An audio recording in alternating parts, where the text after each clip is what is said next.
미가서 7장 1절부터 7절까지 함께 읽습니다.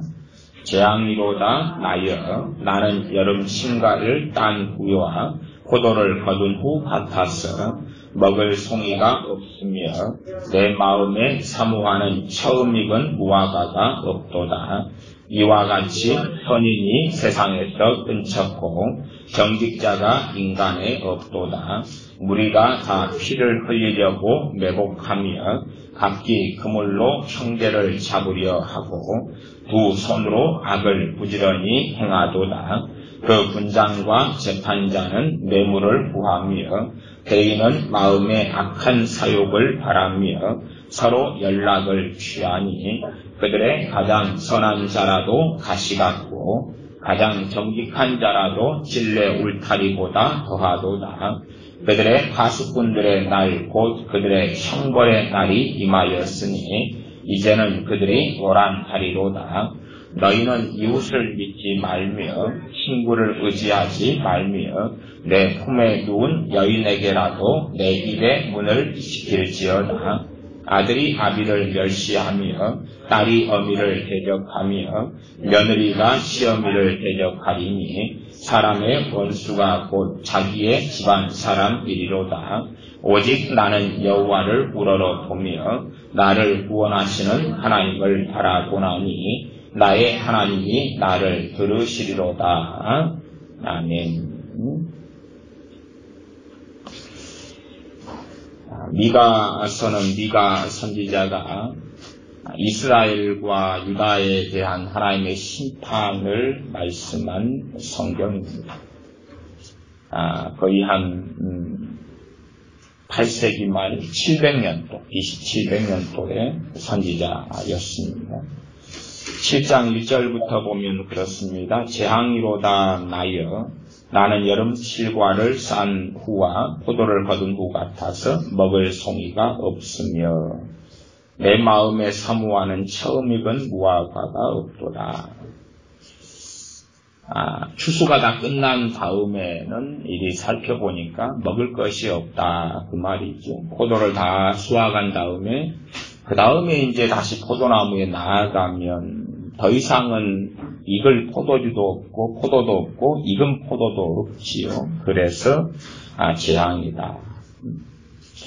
2절은 이와 같이 이런 것처럼 포도를 다 수확한 다음에 아니면 여름의 실과 무화과 같은 걸 다 수확한 다음에 그 다음에 남아있는 게 없는 것처럼 그런 것처럼 선인이 세상에서 끊쳤다.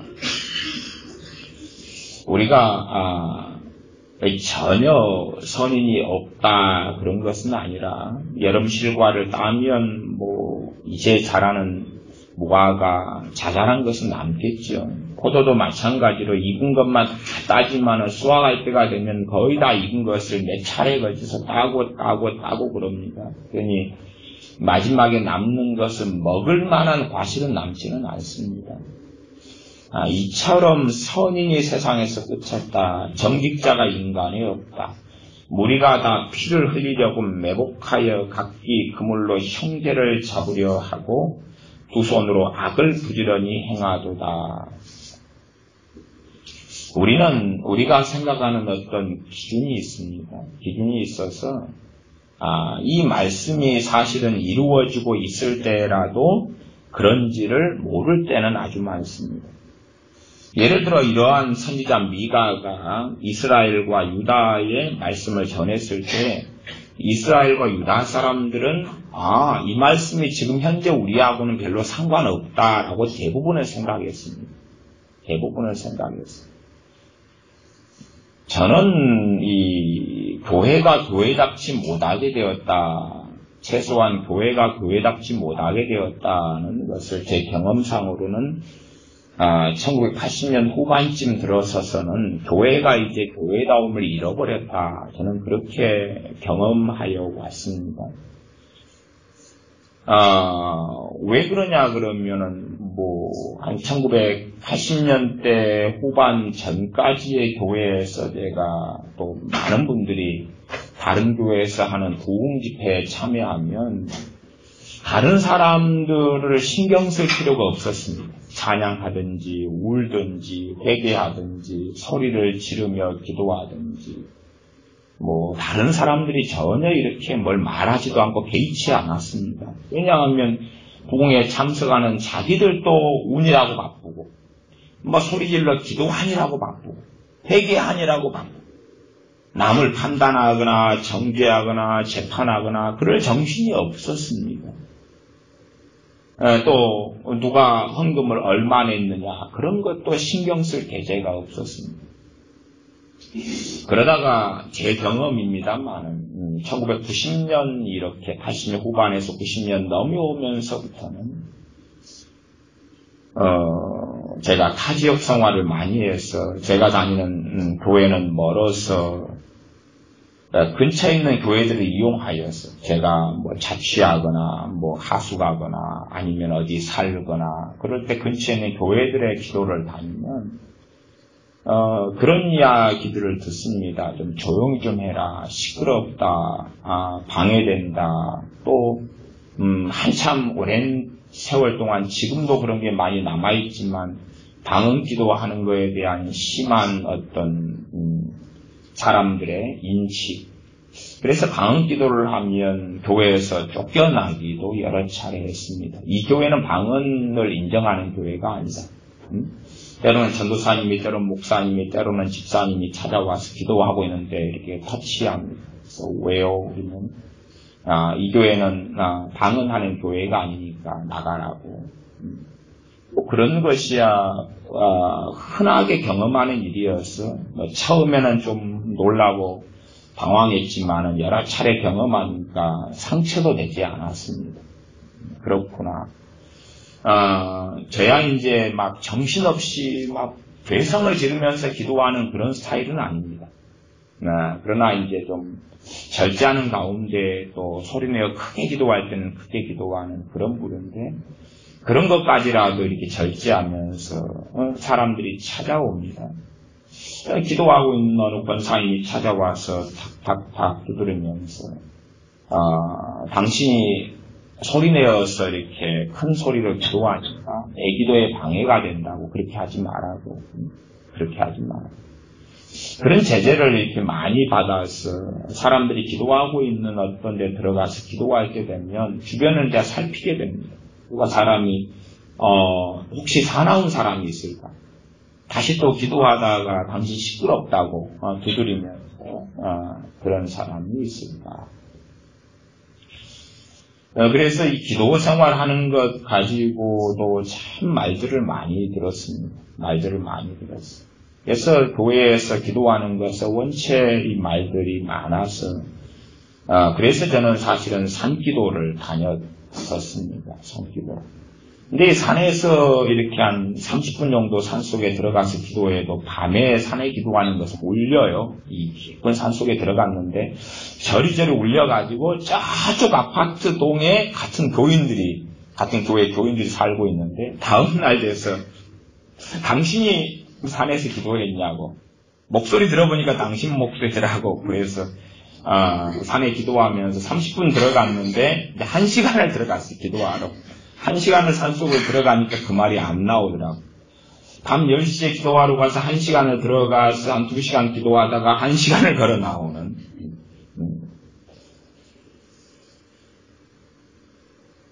교회 안에서 슬픈 표정을 짓지 못하게 되었다.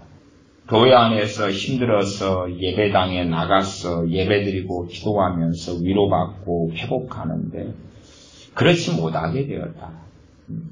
언제부터 그랬느냐? 일단은 제 경험과 기억상은 1980년 후반이 넘어서면서 이제는 불가피한 위선자로 살아갈 수밖에 없는 교회의 삶. 그러면 최소한 그 정도 때부터는 교회가 심각하게 병들어 버렸고. 그래서 이 미가서 7장 5절은 그렇게 말씀합니다. 너희는 이웃을 믿지 말며. 세상은 믿으라 그러잖아요. 세상은 믿으라 그러는데 하나님 말씀 믿지 마라 그러거든. 믿지 마라. 너희는 이웃을 믿지 말며. 이 구약 성경의 이웃의 개념은 이스라엘 백성을 이야기합니다. 선민을 이야기합니다. 그러니 지금 신약에 와서는 이제는 그냥 우리의 이웃이 아니라 교회를 이야기합니다. 교회, 하나님의 자녀들을 이야기합니다. 이스라엘은 전체가 하나님의 자녀였잖아요. 그러면서 타락해 갔습니다. 우리는 이제 교회, 이웃의 개념은 신약으로 와서는 형제사랑으로 바뀝니다. 이웃사랑에서 형제사랑으로. 이스라엘은 다 하나님의 백성이고요. 그러니 이스라엘과 이방 나라의 관계가 신약으로 와서는 교회와 세상, 그리스도인과 불신자 이렇게 바뀌는 것입니다. 그래서 이웃이라는 단어를 지금 우리가 쓰는 하나님의 자녀와 세상 사람들의 구분 없는 이웃이라는 단어로 쓰면 곤란합니다. 그건 안 되는 것입니다. 그래서 이웃을 믿지 말아라. 그러면은 이것을 협의적으로 이렇게 설명한다면은 예수님을 믿는 교인들을 믿지 말아라 그 말입니다. 세상 사람은 당연히 여러분이 고린도후서에 보면 어떻게 하나님의 자녀와 마귀의 자녀가 벨리알이 하나님의 성전이 우상이 어찌 하나가 되느냐, 그럴 수 없다 그랬죠. 그래서 너희는 믿지 않는 자와 같이 멍에를 매지 말라 그랬습니다. 그러니 세상 사람들인 이웃이 아니라 하나님의 자녀들인 이웃을 이야기하는 것입니다. 구약의 개념과 신약의 개념을 잘 성경을 통해 이해하시면 좋겠습니다. 너희는 이웃을 믿지 말아라. 그 다음 두 번째는 친구를 의지하지 말아라. 의지하지 말아라. 의지한다는 뜻 안에는 믿는다는 뜻이 기본적으로 갈려 있습니다. 믿지 말아라. 한문으로 하면 사람 인자는 한 사람과 한 사람이 기대어 있는 모습이죠. 그래서 사람은 사회적 동물이다. 그런 이야기이지. 사람입니다. 서로 기대고 살아가는데 믿지 말아라. 의지하지 말아라. 의지하면 무슨 일을 겪습니까? 배반을 당한다. 그 말이죠. 배신과 배반을 당합니다. 내 품에 누운 여인에게라도 내 입의 문을 열지 말지어다. 내 품에 누운 여인이 누구죠? 부부입니다. 자기 아내. 그 다음에 대표성이니까 남편 아내에게 입을 열지 말아라. 내 입에 문을 열지 말아라. 얼마나 비참한 사회입니까? 그런데 살펴보니까 이제 그 사회가 어느 사회입니까? 우리가 살고 있는 사회지. 우리가 살고 있는 사회.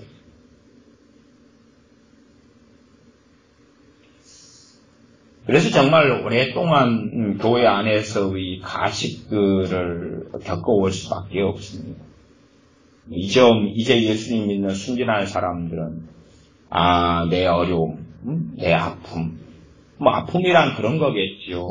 요즘에는 원체 그럴 수밖에 없는 일들이 많이 있어서 이혼을 하게 됩니다. 꿈에 이혼했다는 것에 대한 이야기를 하면 그 아픔에 대하여 서로 동참하거나 아니면 이해해주거나 하기보다 위로하기보다는 비난하고 정죄하고 손가락질하기에 바쁜 그런 세상과 사회가 되어져 버렸습니다.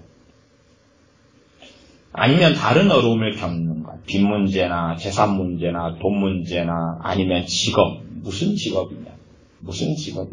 그래서 지금이야 이제 이 청소부라는 직업이 참 각광받는 좋은 직업이 됐습니다만은 과거에는 천대받는 직업이었습니다.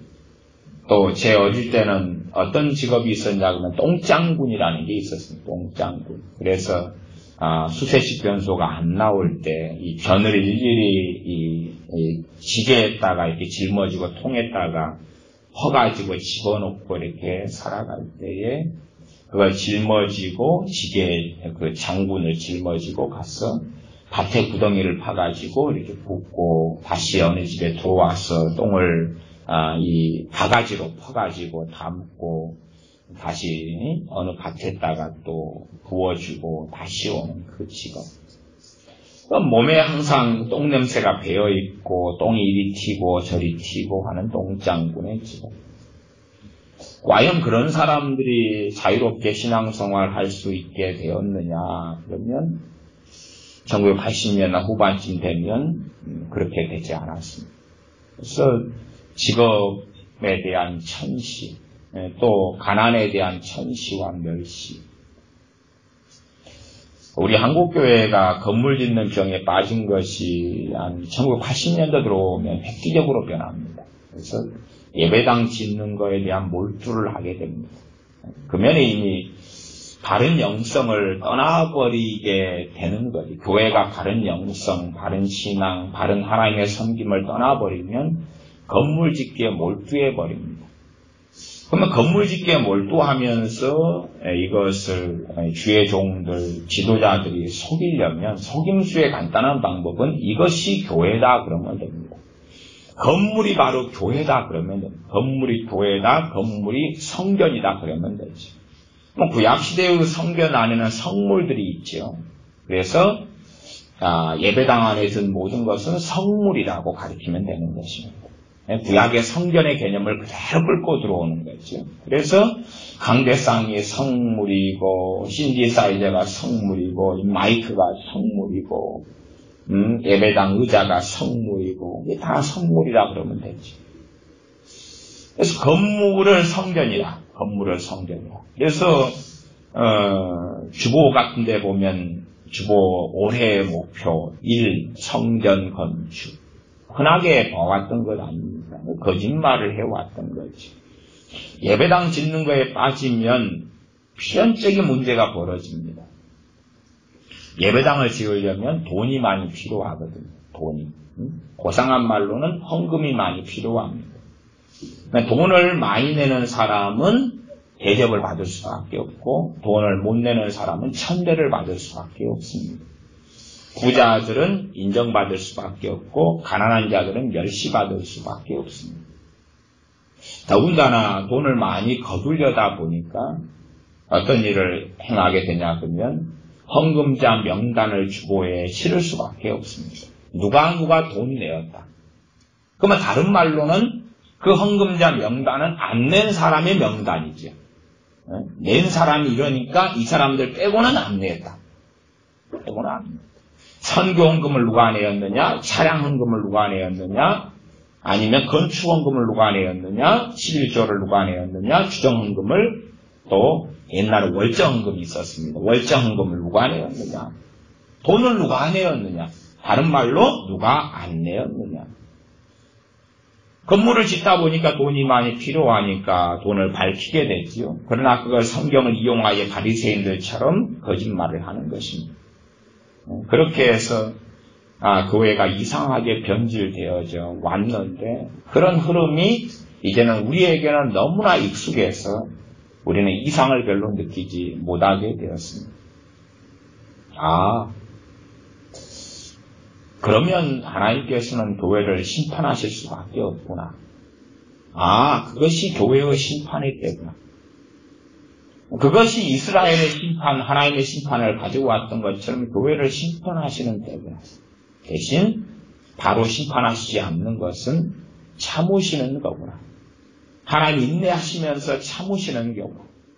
그래서 이 미가 선지자가 이스라엘과 유다에 대한 하나님의 심판과 죄악상을 이야기하고 하나님의 진노가 이제는 온다. 그런 것을 선고한 다음에도 최하 수십 년 이상의 시간이 걸려서 이스라엘이 멸망합니다. 기다려주시는 시간이죠. 바로 그냥 심판하시고 끝장을 내셔도 되는데 그런데 인내하셔서 기다리시는 거죠. 그러나 우리가 어그러져 버리고 잘못돼 버린 다음에는 정상과 비정상에 대한 혼동이 일어나서 그래서 정상의 삶을 안 살면서도 너무나 익숙해지니까 그것이 정상처럼 여겨지기 시작합니다. 처음에 이 교회에 성가대가 생겼을 때는 성가대가 괜찮았을 겁니다. 처음에 성가대가 생겼을 때는 괜찮았겠지. 왜? 그 성가대는 누구를 향하여 찬양했겠습니까? 하나님을 향하여 찬양했지. 그러나 시간이 흘러서 이 성가대에는 음악성을 가진 사람들이 참여하고 들어오고 그러고 또한 앞에서 지휘자라든지 피아노 반주자라든지 그런 음악성을 가진 사람이 들어오면서 그리고 세상의 콘서트를 보고 세상의 무슨 음악회를 보면서 하나님께 대한 찬양과 세상의 콘서트와 음악회를 섞어버리는 것입니다. 세상의 문화를 성가대가 도입하고 받아들이는 거죠. 받아들이는 거. 교회에서 하는 대표기도도 그렇지만 성가대도 대표로 찬양하는 것입니다. 교인들을 대표로 찬양하는. 그러면 기도도 마찬가지입니다. 대표기도를 할 때에 대표기도는 참 어려운 기도입니다. 참 어려운 기도인데 대표기도를 듣는 사람들이 아멘 아멘 하면서 맞습니다. 저게 제 기도입니다. 그렇게 돼야지만이 그게 진짜 대표기도가 되는 겁니다. 그러니 대표기도도 해봐서 뚜껑을 까봐야지 알겠죠. 그게 대표기도였는지 혼잣말의 장난이었는지. 성가대도 마찬가지입니다. 그 찬양을 듣는 사람이 성가대의 찬양을 완전히 회중이 받는 것이 아닙니다. 회중이 받는 게 아니에요. 그런데 회중이 받는 걸로 됩니다. 예를 들어 찬양이 끝난 다음에 저 같은 목회자가 일어서서 설교하기 전에 오늘 찬양도 너무나 은혜로웠습니다. 그럼 누가 받았다는 이야기입니까? 내가요. 내가 은혜로운 찬양에 하나님께 영광의 박수를 흘려드리고 이건 이제 쇼맨십이고 자 박수를 쳐드립시다. 찬양을 회중이 받는 거지. 교인들이 오케스트라를 동원하고 찬양을 받는 거지. 제 말이 다 맞지는 않습니다. 다 맞지는 않으니까 이해를 하시기 바랍니다. 어떤 말이냐 그러면 어떤 성가대나 찬양곡의 선별의 입장에 대한 제 말이 다 맞지는 않다 그 말입니다. 제가 제 알량한 지혜로 생각한다면 성가대가 대표로 찬양하는 거니까 대표기도 원리하고 동일하게 성가대가 찬양할 때에 듣는 사람들에게 같은 화답이 일어나야 됩니다. 은혜롭다는 게 아니라 하나님 바로 저런 노래, 저런 것으로 저도 찬양합니다. 저기서 하는 찬양에 내가 하나님에 대하여 저 찬양에 동의하고 동조하고 화답합니다. 그것을 신앙고백 가운데 사도신경의 신앙고백에는 성도가 교통하는 것. 성도가 교통하는 것. 성도가 성령님 안에서의 코이노니아를 주고받는 것. 교제하는 것이죠. 대표기도의 교통. 또 내가 성령의 역사로 해서 주님 안에 말하면 저 사람이 주님 안에서 받아들이는 것. 그게 성도의 교통입니다. 그것을 믿는다고 고백하는 것이죠. 성가대가 찬양을 하면 그것에 같이 화답이 일어나는 거죠. 교통이 일어나서 하나님 저 곡이 바로 제가 드리는 곡입니다. 그러려면 성가대의 곡의 수준이 꽤 낮아져야 됩니다. 꽤 낮아져야 됩니다. 또한 한편으로는 보통 사람들도 보통 이 교인들도 부를 수 있는 곡이 돼야 됩니다. 막 편곡하고 꼭 나는 가수다 그런 데서 나오는 곡이 그런 곡들이 있잖아요. 리메이크, 편집해서 원곡을 그대로 불렀으면 사실 듣는 사람들은 과거의 추억이고 익숙할 테니까 더 사실은 제 생각에는 감동이 더 일어날 거라고 봐요. 30년 전에 그 추억 속의 곡을 부르고 50년 전에 그 곡을 부르면 그런데 그걸 리메이크하는 거죠. 얼마를 남겨놓고 나머지는 새롭게 편집을 해버리는 것입니다. 그러니 들을 때에 새로운 곡이다 그러면서 과거 그 곡을 어떻게 바꿨는데 과거의 향수도 남아있고 새 것도 있네. 그런 익숙함과 익숙하지 않음이 공존하는 거지요. 그런 것처럼 성가대의 찬양과 곡을 그렇게 만들어버리죠. 익숙함과 익숙하지 않음을 섞어가지고. 다시 말하면 보통 교인들은 부를 수 없는 수준의 난이도를 올려버리는 거죠. 그렇게 올리고 나면 얘는 구경꾼이 될 수밖에 없어요. 구경꾼이 될 수밖에 없어요. 저는 록음악 같은 걸 싫어합니다. 락큰롤이나 록음악을 싫어합니다. 그러나 어떨 때 보면 이 락큰롤 어떤 공연들을 볼 때는 저는 그렇게 생각할 때도 있어요. 고라신이나 베세다나 가버나움보다 소돔 땅이 더 낫다 하는 주님의 선고처럼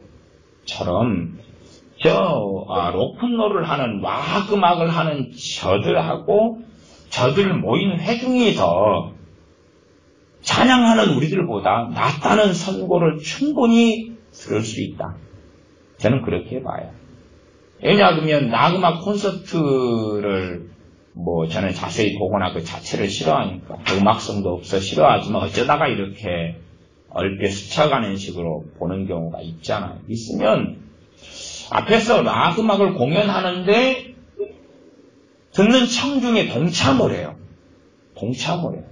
그렇지 단지 구경하지 않아요. 동참을 해요. 막 열렬하게 동참하면서 같이 막 거기서 앞에서 오예 그러면 그게 락인가요? 뭔지 모르겠어요. 하여튼 오예 그러면 회중이 또 오예 그리고 동참을 하죠. 그러나 사실은 우리의 찬양도 같은 게 돼야 되거든요. 성가대가 찬양하면 같이 막 찬양하고 동참하고 그런 진짜 하나님께 드리는 찬양. 근데 그게 아니다 그 말. 그냥 콘서트하고 이제 콘서트라는 표현을 썼지만은 세상 콘서트도 동참한다 그 말이. 동참을 또 유도하죠. 그래서 하나가 되어서 하는 거죠. 그러나 이 콘서트를 모방하지만 콘서트하고 다르게 그냥 구경하는 거예요. 구경해서 오늘 잘 불렀네. 오늘 화음 틀리지 않게 잘 불렀네. 수준 있게 난이도 있게 불렀네. 그래서 칸타타, 부활절 칸타타, 성탄절 칸타타 공연으로 바뀌어가는 거죠. 하나님께 드리는 찬양이 아니라. 그러나 우리는 이제 익숙하다 그 말. 뭐가 익숙하냐 그러면 맨 처음에는 어떨지 몰라도 지금 그렇게 한 지가 너무나 오래돼서 우리는 이상을 느끼지 못한다 그런 말. 문제를 느끼지 못한다 그런 이야기가 되고 말하지. 그러니 지금 상황에서 우리는 정상적이다 그렇게 느끼고 살아가야 되는. 맨 처음에는 제가 당황했던 것은 교회를 다니면서 제 얼굴 표정에 신경을 써야 된다는 것에 굉장한 당황을 느꼈어요. 제 얼굴 표정에 신경. 제가 주일날 예배드리러 나갈 때 되면 그날이 슬플 수도 있고 힘든 주간을 보냈을 수도 있고 기쁠 수도 있는 거지요. 그래서 내가 위선자가 되지 않고 있는 그대로 나아가서 그리스도 안에서 형제애로서 교제하고 그렇게 하거나 아니면 다른 교인들에게 판단받을 필요를 못 느꼈어요. 그러다가 이제 교회 제 모교회를 떠나서 모교회 때도 그런 부분이 있긴 했습니다만은 그러나 거긴 다 아는 사람들입니다. 모교회를 떠나서 이제 타 지역에 대학생 생활을 하면서 교회를 옮겨서 신앙생활을 해보다 보니까 이게 내 얼굴로서 신앙생활을 못하는 거예요. 내가 그냥 그날에 힘들면 힘든 얼굴, 피곤하면 피곤한 얼굴, 또 행복하면 행복한 얼굴, 행복한 얼굴 정도 괜찮은 것 같아요. 그러나 내가 힘든데 힘든 모양으로는 못 나간다 그 말이지. 못 나간다. 방긋방긋하거나 평안한 얼굴로 저를 바꾸지 않으면. 맨 처음에는 그것에 좀 당황했다 그런 말. 당황했어. 힘든 얼굴로 나왔는데 그것을 이렇게 구시렁 다른 교인들이 하는 것을 때로는 듣고 당황스러웠어요. 교회가 물론 교회 생활을 오래 했지만은 새삼스럽게 교회가 이런 곳인가 하는 충격을 받지요. 그리고 시간이 좀 흘러가면서는 이제 저 자신을 가장하는 것이 익숙하게 되더라고요. 왜냐하면 그것이 편하고 그것이 시험에 안 드는 길이니까. 그렇게 이제 살아가는 거예요. 과거에는 구역예배나 셀예배 같은 걸 드릴 때에 내 집에서 사람을 초청해서 이렇게 예배를 많이 드렸습니다. 당연한 이야기죠. 다른데 호텔에서 하겠나요? 어디 커피숍에서 하겠나요? 집에서 예배를 드려왔는데 각기 집에서. 그러나 요즘엔 잘 그렇게 하지 않습니다. 왜냐하면 갈수록 이 부에 대한 복음이 강화가 됩니다. 부자 되기를 원하고. 누가요? 크리스찬. 부자 되기를 원하고, 소유와 무소유, 소유와 돈이 없는 것, 부자인 거에 대한 차별이 심해져 가면서 내 집을 보여주기 싫은 거예요. 왜? 보여주면 서로 시험에 들고 서로 말이 많고. 교회 건물을 짓는 것, 그거 하나만 문제가 벌어지면 교회는 타락해 버립니다. 교회 건물을 짓는 것에 심각하게 빠져들면 교회는 타락해 버립니다. 정상적으로 교회 건물을 짓는 사람들이나 교회는 있습니다. 정상적이란 말은 충분히 앉을 자리도 없고, 예를 들어 앉는 자리가 200명 앉으면 빽빽해지는데 500명이 왔다 그러면은 일단은 1부, 2부로, 3부로 나누어하고, 그걸로도 어떻게 안 되면은 충분히 지어야 한다고 저는 생각해요. 충분히 지어야 한다. 그런데 우리처럼 자리가 이렇게 남아요. 옛날에는 참 자리가 부족할 때는 이 강대상 주변 앞에까지 다 앉고 뒤에까지 앉고, 어떨 때는 여기 서재 있으면 이 문 열어놓고 앉고, 이 정도 되어도 좀 버텨야 되고, 그 다음에야 이제 예배당을 부족하니까 지어야 되거나 더 큰 데로 옮겨야 되겠다는 걸 생각해야지 정상인데, 이렇게 자리가 남아있는데 예배당을 짓는 거예요. 아니면은 한 번 예배 드리다가 1부, 2부만 나누어도 자리가 남을 텐데 예배당을 짓는 거예요. 그러면 뭔가는 문제가 있고 잘못이 있는 거죠. 이 예배당을 하나 지으면 돈 있는 사람이 대접받아요. 돈 있는 분들이 장로님이 돼야 되고, 그렇게 되면 사실 교회는 타락해 가는 것인데, 없는 사람은 과시받고 있는 사람은 대접받고, 그렇게 교회는 타락해 왔던 거지요. 오래전부터. 이게 사실은 강렬하게 우리들이 과거의 세대였다면 싸웠어야 할 것은 예배당을 건축하는 것에 대하여 싸웠어야 하지. 정상적인 건축이 하나다면 비정상적인 건축이 10 이상이었으니까 싸웠어야 되지. 그러나 안 싸웠던 거지. 그리고 건물을 짓는 것이 성경 건축이라는 명목 속에서 그걸로 모든 교회의 시스템과 방향성과 모든 헌금의 집약이 일어났던 거지. 그리고 잘못돼 가는데 잘못돼 간지를 몰라. 생각해 보십시오. 교회가 큰 교회, 그 교회를 짓느라고 돈을 막 몇억씩, 몇십억씩, 몇백억씩 쏟아부었어요.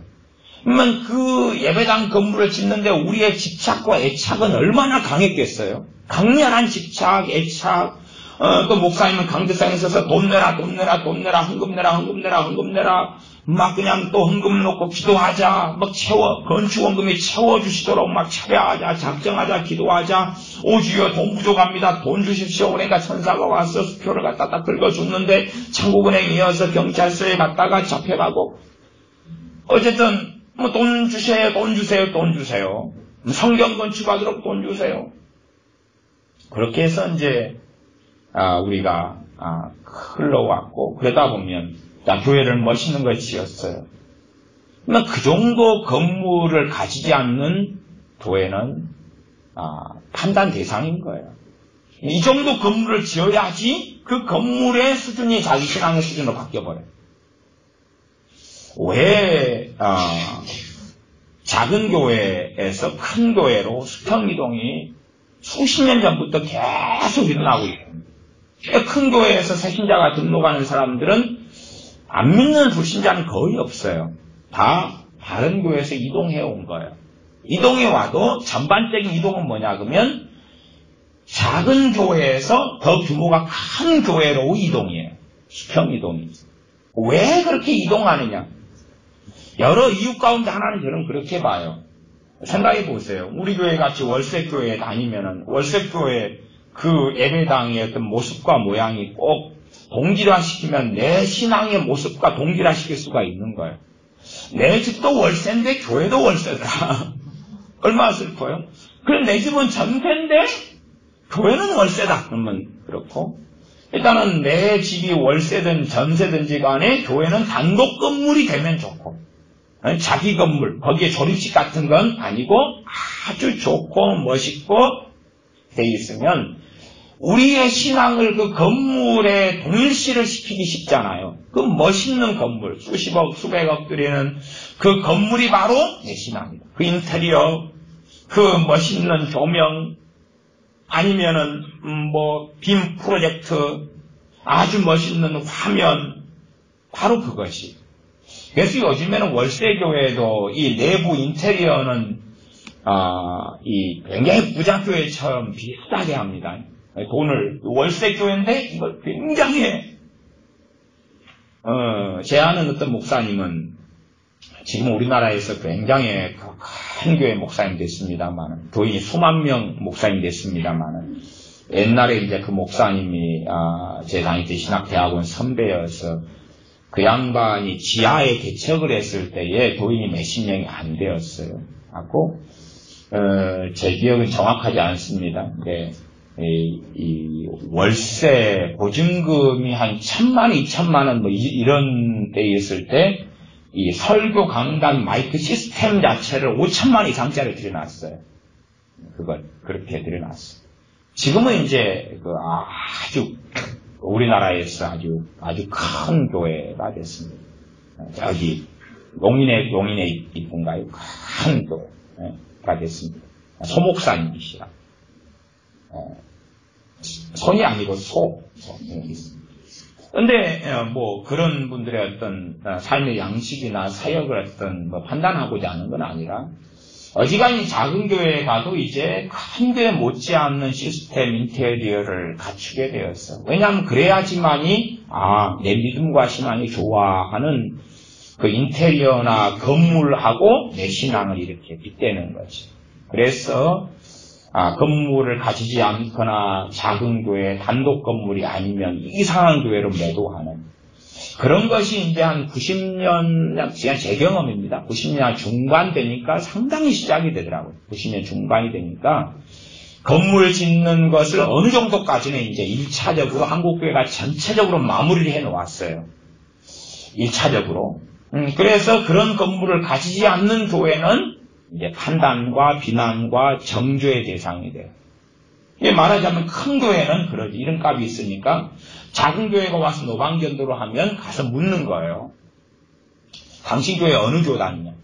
어느 교파냐? 사실은 기본적인 예의범절이 없는 거죠. 예의범절이 있으려면 내가 다니는 교회는 무슨 교회고 무슨 교파인데 당신은 무슨 교회고 무슨 교파냐? 뭐 그럴 수는 있겠죠. 그러나 따져놓고 보면 자기가 신앙생활 하는데 노방견도하는 어느 교회에 대해서 자기가 교파 교단을 물을 권리가 있어요? 없어요? 없잖아요. 없잖아요. 믿으면 믿습니다. 전도하니라고 고생하시는군요. 굳이 전도하는데 전도지를 보거나 노방견도 마이크를 가지고 뭘 하는데 내용이 틀렸으면 물어봐야 되는데 내용하고는 상관없이 묻는다는 것은 이상한 거죠. 더군다나 자기가 들어보지 못한 교회면 이상한 교회라고. 우리 동네. 여기는 서울은 너무 커가지고 여기는 안 그러죠. 여기는 안 그런데 요 주변만 다녀도 이게 건물 2층 지하마다 다 교회잖아. 이 지역은 주택가여가지고. 근데 우리 동네는 인구가 30만 명밖에 안 되니까 교회도 많아요. 한 700, 800개 교회입니다. 다 세지를 못합니다. 목회자인 저도 700개, 800개 교회 제가 우리 동네 토박이여서 교회를 많이 아는데도 제가 모르는 교회도 굉장히 많습니다. 제가 어떨 땐 지나가다 보면 언제 이 교회가 나한테 신고하지 않고 이렇게 크게 건물을 지었냐고. 네? 전에는 무슨 동에 있다고 언제 이 동에 왔냐고 보면 저하고 함께 길을 걷거나 이런 분들은 목사님 20년 됐어요. 나는 20년 전도 20년 후도 지금 살고 있는데 나한테 20년 전에 보고하지 않고 이 교회가 이리 왔냐고. 이렇게 5층짜리 멋있는 건물을 언제 지었냐고. 20년 전에 지었다고 10년 전에 지었다고 그런 일이 많이 있어요. 그런데 제 기억에 어떤 심각한 것은 지난주에 물어놓고 이번주에 또 묻는다는 거지. 목사님 지난주에도 똑같은 이야기를 하시더니 이번주도 똑같은 이야기를 하시네요. 우리는 이상하게 되었는데 이상하게 된 줄을 모르고 이제 건강하다고 생각하는 거죠. 그래서 우리는 항상 하나님 말씀의 기준을 삼아야 됩니다. 말씀의 기준을 삼아서 말씀이 뭘 이야기하는지를 이야기해야 됩니다. 다시 이제 5절로 돌아가면 미가서 7장 5절입니다. 너희는 이웃을 믿지 말며 친구를 의지하지 말며 내 품에 누운 여인에게라도 내 입의 문을 지킬지어다. 이웃은 여기서 같은 크리스찬들, 기본적인 제가 일단은 최소한 해석이 어려우시면 그냥 협의적인 의미에서라도 함께 신앙생활하는 교인들을 믿지 말며 믿을 수가 없다고 말이죠. 내 진정을 이야기하면 오해하고 곡해하고 비방하고 정죄하고. 지금 이 말씀은 심판이 임하는 하나님의 심판의 선고가 떨어진 하나님의 백성의 상황을 이야기하는 것입니다. 이게 지금 이 말씀하고 우리가 겪는 게 동일하다면 한국교회나 한국은 하나님의 심판이 선고된 겁니다. 그러나 동일하지 않다면 한국교회는 하나님의 심판이 선고되지 않았습니다. 동일하다면 똑같은 거예요. 하나님은 공의로우시니까.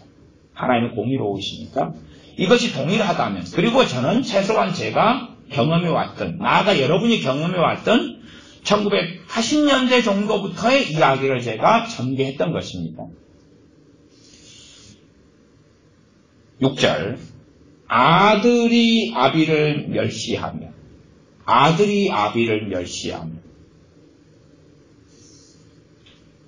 이 어느 시대든지 자식은 부모를 멸시할 자격은 없습니다.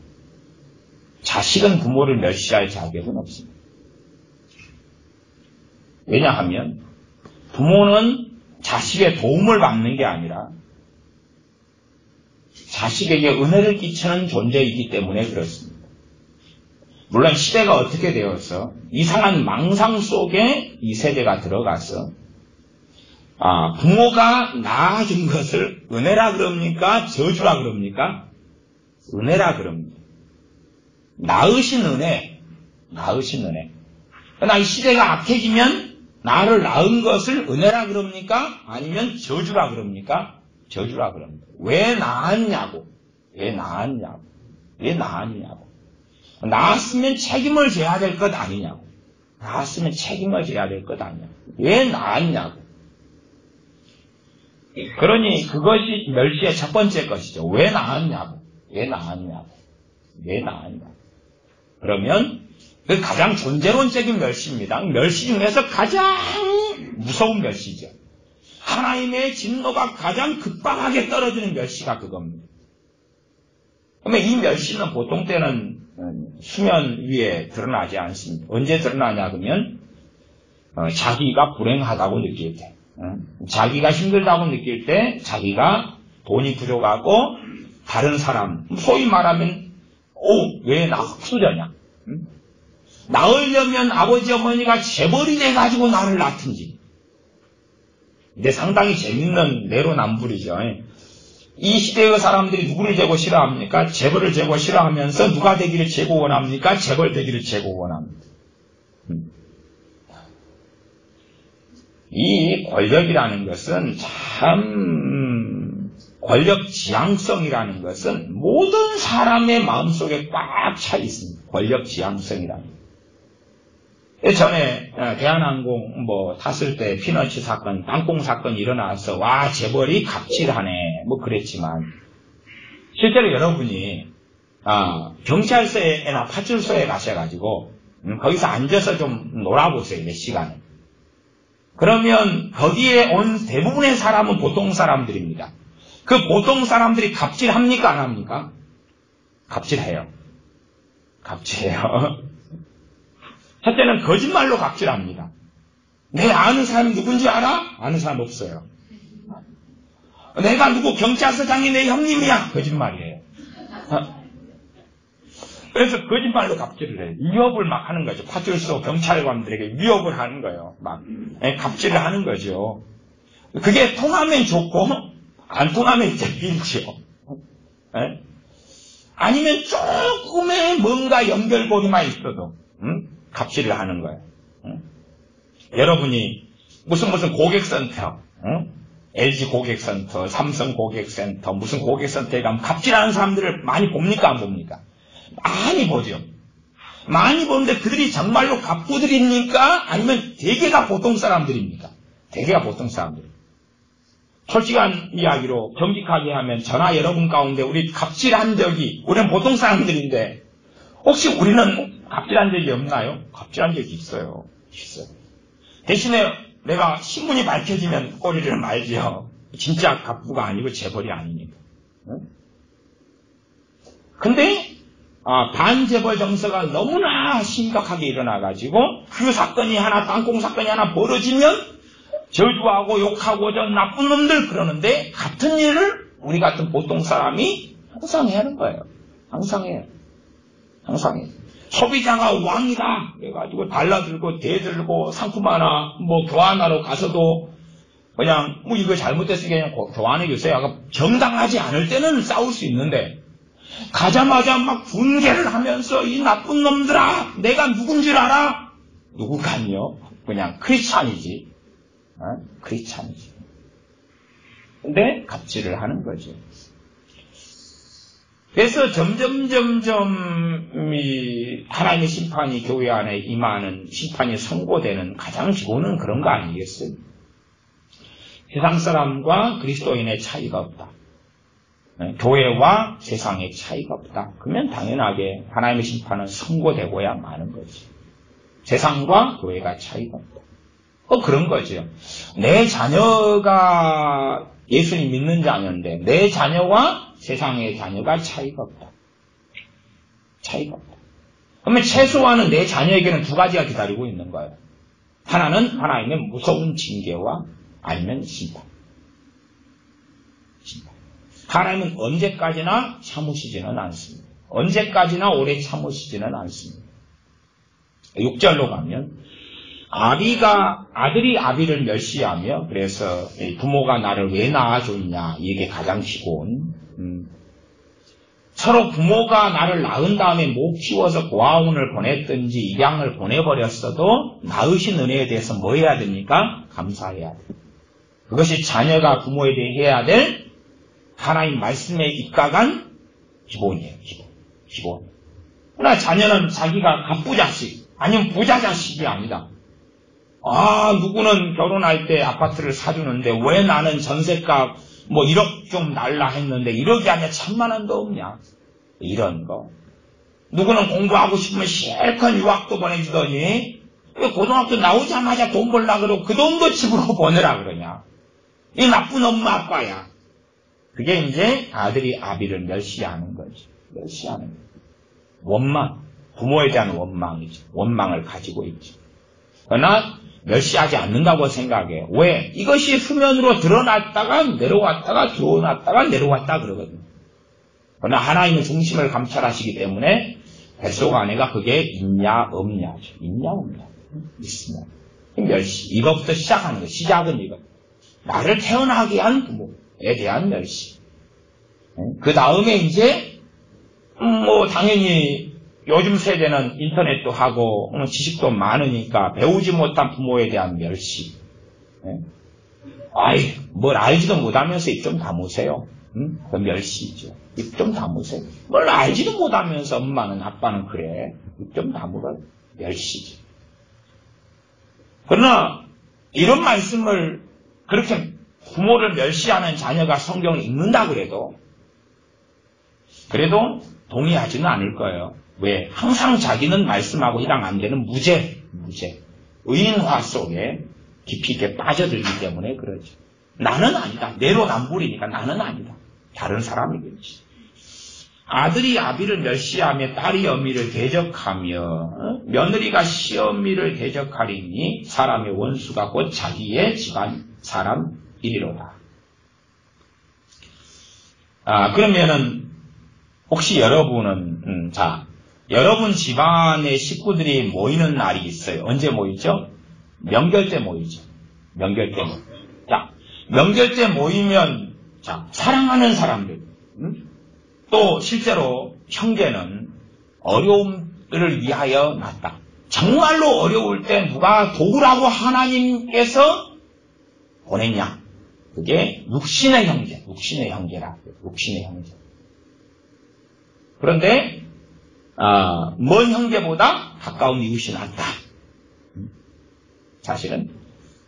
그래서 내 형제들인 가족들만 모이는 때가 지금 광범위하죠. 왜냐하면 며느리 시어미까지 나오기 때문에 이 가족이 대가족이 모이는 이야기를 하는 거예요. 소가족, 핵가족만을 이야기하는 게 아니라. 그때 모이는 것이 현대 사회에서는 명절 때. 그러면 사랑하는 가족이 모이는 명절 때가 너무 행복하고 좋은가요? 싫은가요? 자, 일단은 명절 때 모이니까 명절 때만 기다려요. 자, 한번 손들어 보십시오. 아니, 그게 설마 아무도 없진 않죠. 설마 아무도 없진 않죠. 막 명절 때 돼가지고 자식들이 싸우는 것들에 싫어가지고 그냥 아이고 너는 첫째 날오고 너는 둘째 날오고 너는 셋째 날오고 아니면 안 오는 것에 서운하고 막 섭섭하고 그래서 명절 때 되면 기쁨보다는 그냥 짜증, 불안, 또 싸울까봐 염려되고 부모는 염려되고 또 싸울까봐 아니면 형제들은 또 싸워야 되고 다퉈야 되고 자 명절 때만 기다린다. 자식들 말고 명절 때는 자식들은 막 돈 받아가지고 친구 만나러 가버리니까 그거 말고 명절 때 모여가지고 이제 기본은 어른들이죠. 애들이 뭐 거기서 부침개 붙이고 애들이 뭐 하고 심부름하고 그런 거 아니잖아요. 지 돈 쓰는 게 아니고 부모가 돈을 하면 그 돈이 자식의 호주머니에 들어가죠. 부모가 명절 때 얼마 나갔냐 그러면 조카들 뭐 누구 돈 주느라고 50만 나갔다. 내 자식이 얼마 들어왔냐 28만 원 들어왔다. 22만 원 손해 뭐 그런 거잖아요. 자식은 좋은 거예요. 명절 때 자식은. 왜? 그때가 휴일이고 돈 벌고 마음대로 놀고 그러니까 자식에 대한 이야기 아니에요. 책임을 질 수 있는 내 호주머니에 돈 나가는 어른들 이야기. 그러면 어른들 가운데 명절 때를 기다립니다. 한번 손들어 보시죠. 명절 때를 기다립니다. 아무도 없는 거예요? 아니 진짜 손 들고 싶은데 지금 안 드시는 거죠. 명절 때 되면 어른들은 자식의 약점을 공격합니다. 약점을 공격해요. 예를 들어서 누가 자식이 노총각이어서 45살이 있다고 합시다. 그러면 결혼 이야기 꺼내야 안 꺼내?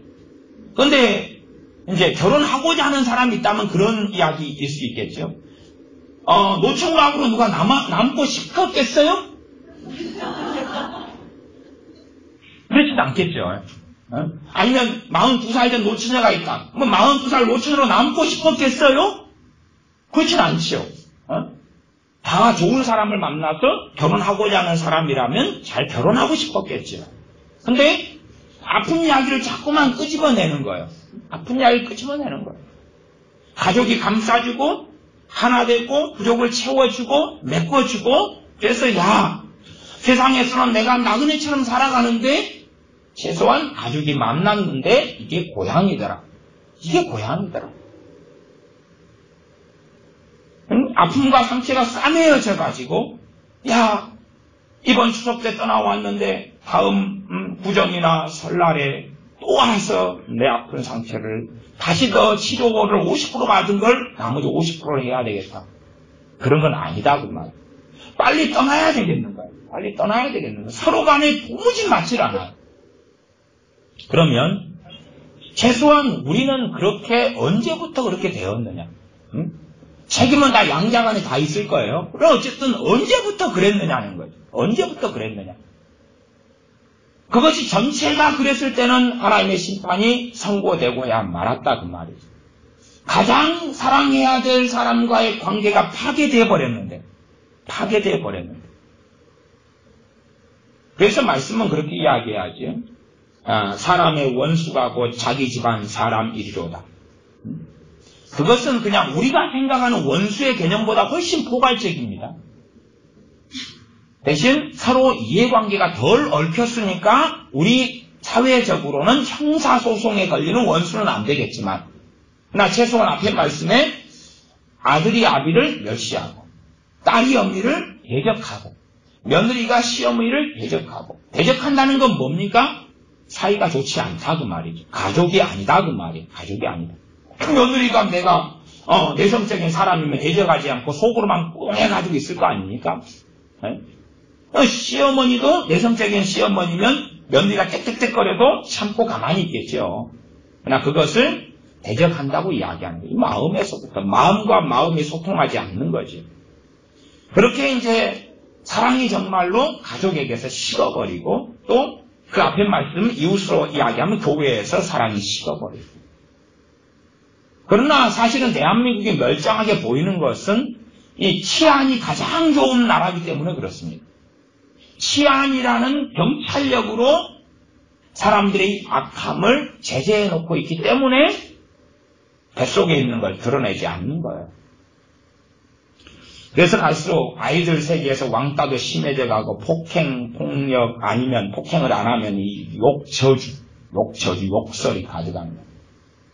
그래서 여러분이 얼마나 시대가 악해졌느냐 보면 뭘 보시면 되냐? 어려운 게 아닙니다. 부인해서는 안 되고 시대가 악해졌는가 보시려면 간단해요. 인터넷을 켜서 댓글을 보시면 되는 거예요. 간단한 거예요. 인터넷을 켜셔가지고 댓글을 보시면 되는 거예요.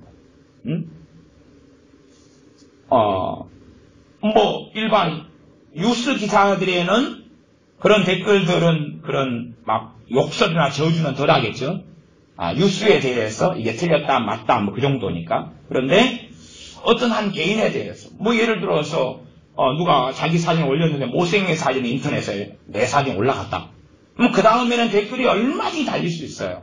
요즘에는 좀 자제를 합니다. 왜냐하면 고소고발을 많이 해가지고 경찰서에 불려가기 때문에. 그러나 그렇게 자제를 이제 지금은 충분히 하지만 그럼에도 불구하고 내용들을 보면 얼마나 끔찍한지 몰라요. 제가 간혹 가다가 일간 게스트를 들어갑니다. 일베, 우파 사이트 중에 하나 들어갑니다. 딴 데 들어가는 건 아니라 어떤 사람이 제 설교를 거기에 올릴 때 되면 이제 한번 욕먹으려고 들어가죠. 그래서 한번 이렇게 보거나 아니면 우파 사이트니까 우파에 대한 자료들이 있을까봐 한 번씩 들어가요. 그러면 댓글을 보면 얼마나 악한 세대인지를 확인할 수 있어요. 얼마나 악한 세대인지. 여러분이 한번 들어가셔서 댓글을 봐보세요. 댓글을. 아니면 글 써놓은 내용을 읽어보세요. 내용은 심지어 그렇습니다. 네 엄마하고 잠자리 가지고 제가 좋은 말로 표현한 거예요. 그리고 자살에 죽어라. 그런 것은 흔하게 제가 읽었습니다. 흔하게. 그것부터 시작해서 온갖 이 저주, 욕설, 악의적인 것. 대신에 이제 제가 댓글 말고 자기 글에 이렇게 썼어요. 무작위적으로. 그러니까 고소고발은 안 당해요. 내 글에 읽는 너희들 그래라. 그렇게 하니까 고소고발을 안 당하죠. 댓글에 상대방에 대해서 너 그래라 그러면 고소고발이 당할 수 있는 거죠. 자기가 글을 써요. 한 줄, 두 줄, 5줄, 10줄 글을 쓰면서 이 온갖 악의적인 저주와 악을 토해놓습니다. 여러분이 보시면 돼요. 인터넷상의 글들. 또 우리 교회 아이들이요. 몇 명은 그렇습니다. 페이스북인가요? 페이스북 친구 맺기가 이렇게 돼 있어요. 친구 맺기가 돼 있으니까 그 친구 글이 걔가 이제 좋아요인가 추천인가 저는 페이스북을 거의 이용을 안 씁니다만 설교만 좀 조금 올려놓고 말았는데 이렇게 추천 누르고 좋아요 누르고 글을 쓰면 저한테 이렇게 알림이 와요. 떠와요. 그래서 어쩐가 이렇게 들어가면 우리 교회 아이들과 그 친구들의 대화가 알파가 욕이고 끝도 욕입니다. 그러니까 그런 대화를 주고받는 거예요. 그런 이야기를 죄송합니다. 개 같은 년아. 아니 그냥 하는 말이에요. 그냥 하는 인사말.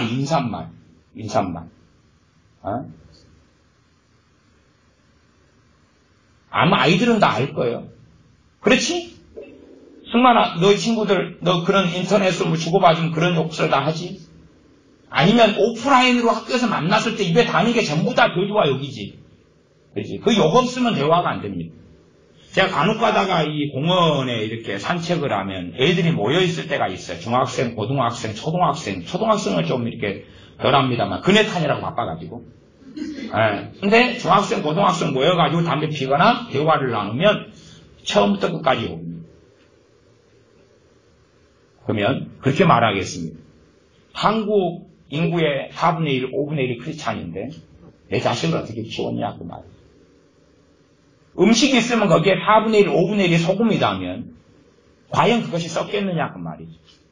왜 썩을 수 있겠느냐. 바닷물이 안 썩는 것이 저기가 소금이 있기 때문에 안 썩죠. 그것보다 너무나 많은 분량의 소금인데 과연 내 자녀들은 소금이 되었느냐? 아니면 4분의 1, 5분의 1이 과거에 4분의 1이었다 다시 5분의 1로 떨어졌는데 대한민국 전 국민의 크리스찬 수치가 근데 그 정도가 내 자녀들이고 크리스찬인데 똑같은 것이죠. 4분의 1, 5분의 1이 소금인데 그런데 처음부터 끝까지 욕으로 시작했다가 욕으로 마치는 거죠. 부모가 재산 200평 밭이 나와서 200평 밭을 팔게 됐습니다.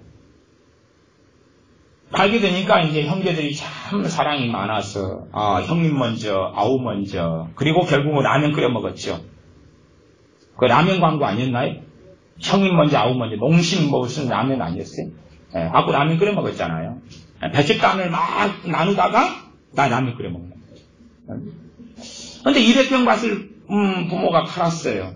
그러니까 이제 형님 먼저, 아우 먼저 그러면서 형제가 5남매가 모여서 여기에서 누구 동생이 최고 어려우니까 다 이구동성 형제들이 또 부모도 최고 어려우니까 이리 다 주자. 이리 다 주자. 그렇게 다 줘요. 그렇게 해서 끌어안고 그것만이 아니라 우리도 일반 나는 좀 많이 구하니까 좀 더 줄게 이렇게 해서 그렇게 되는 형님 먼저 아우 먼저가 요즘 세상 가정에 있다는 이야기 혹시 들으셨나요? 혹시 들으셨는지도 모르겠어요. 한 번. 쌈박질이 몇 번. 쌈박질은 몇 번. 200평 밭을 하나 팔면은 어려워서 부모는 그러잖아요. 부모는 열 손가락 깨물어서 안 아프니까 부모는 재고 어려운 자식을 주려고 그래요. 자기가 재고 사랑하거나 남존 여비 아들 그러면은 딸이 어려운데도 아들한테 주려고 그러고 그러니까 그 엄마는 전문용어로 못돼 처먹었다 그런 거고 근데 일반적으로는 이제 최고 어려운 자식한테 주려고 그래요. 최고 어려운 자식한테 그 상황과 처지를 알면. 그런데 다른 형제들이 가만히 있나요? 가만히 안 있어요. 형제들은 가만히 있으면 사위나 며느리가 가만히 안 있어요. 주로 사위는 덜 그러고 며느리가 좀 심하지. 며느리가 심해. 그래서 시어머니한테 어머니 누구는 입이고 누구는 주둥이에요. 유산을 나눠주려면 똑같이 나눠줘야지요. 그렇게 막 주장하는 것부터 시작해서 밭을 200평이나 팔면 그때부터 평안하던 형제간의 관계가 그것 때문에 난장판이 되는 것은 흔해 빠진 일입니다. 아주 흔해 빠진 일이에요. 흔해 빠진 일.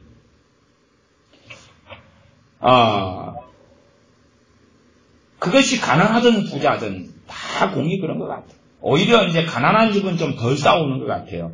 나눠줄 유산이 없으니까. 나눠줄 게 있어야지. 싸우든지 말든지 하지. 또 나눠줘도 액수가 적어요. 간혹 가다가 이제 이 보험 이야기를 많이 들어요. 왜냐하면 보험에 종사하는 이런 보험 회사의 직원들이 있어 오니까 들어요. 그러면 어떨 때는 이제 부모가 돌아가신 다음에 그 보험이 상속 그 보험 있잖아요. 그게 나와요. 그것 때문에 이제 막 치고받고 싸워요. 나중에 뚜껑을 딱 열어봤는데 30만 원이라. 30만 원 가지고 치고받고 싸운 거예요. 3천만 원 될 줄 알고. 그래가지고 누구를 욕해요 이제? 보험회사 직원을 욕해요.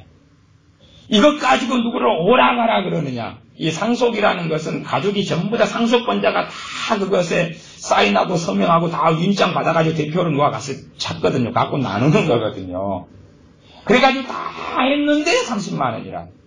그러니까 이거는 포기하고 안 받지. 인건비도 안 나오겠다. 그리고 막 직원들에게 싸우고 악다운에서 달라들고 내가 누군지 알아. 그런데 아무도 아니에요. 그냥. 그런 갑질. 진짜 갑이 아닌 갑질. 흔해 빠졌지요. 시대가 그렇게 되어져 버리면. 그래 그 시대의 그 상황이 이 예루살렘, 사마리아, 이스라엘 그리고 유다의 상황이고 그래서 하나님께서는 7장 1절로 돌아가면 재앙이로다 나여. 재앙이로다 나여. 기본적으로 이 나가 두 가지 의미입니다. 하나는 선지자 미가고, 두 번째는 이제 때로는 이 선지자가 대표성을 가지고 이스라엘의 자리에서나 아니면 유다의 자리에서나 아니면 참된 하나님의 백성의 자리에서, 그러니까 아니면 좀 더 의미를 많이 담고 있죠. 기본적으로는 미가 선지자. 미가 선지자가 이 재앙, 하나님의 심판이 임하고 재앙이 임하는 곳에 살고 있기 때문에 재앙이라고 표현하는 것이 첫 번째 의미겠죠. 재앙이로다 나여. 그렇게 해서 재앙이 일어난다. 다시 이제 좀 위로 올라가겠습니다. 2절, 이와 같이 선인이 세상에서 끊쳤고 정직자가 인간에 없도다. 정직의 개념이 우리가 잘 생각해 보셔야 돼요. 그 뒤에 보시면은 같이 한 입을 덮고 사는 자기 아내한테도 입을 다물어라 그랬죠. 입을 열어서 말하는 게 정직은 아니에요. 그것은 순진한 거다 그러는 거예요. 모든 걸 이야기하는 건 순진하고 어리석은 거다 그런 말이에요. 어리석다. 사기꾼한테 여러분의 재산을 다 이야기해주면, 사기꾼 친구가 있는데 여러분의 재산과 돈 이야기 다 해주면 그 친구는 이제 뭐 하려고 준비해요? 사기치려고 준비를 하죠. 여러분이 친구인 줄 알고 이야기했는데 여러분의 약점을 다 이야기하면 그걸 정직하다 그래요? 어리석다 그래요? 어리석다 그러는 거예요. 이게 여러분이 정직의 개념을 순진하고 어리석은 것과 섞어버리면 안 되는 것입니다. 믿을 수 있는 사람한테 믿을 수 있는 분량까지만 이야기하는 거죠. 그러나 이제 정말로 정직해야 될 때는 있지요. 내 삶에 대해서 그런 부분이 있죠. 그래서 그런 일반적인 정직에 대한 이야기입니다. 정직자가 인간에 없다. 무리가 다 피를 흘리려고 매복하며 각기 그물로 형제를 잡으려 하고, 여기서는 인간이 없단 말은 all people이나 all person을 이야기하는 게 아닙니다. 왜냐하면 최소한 생각해 보십시오.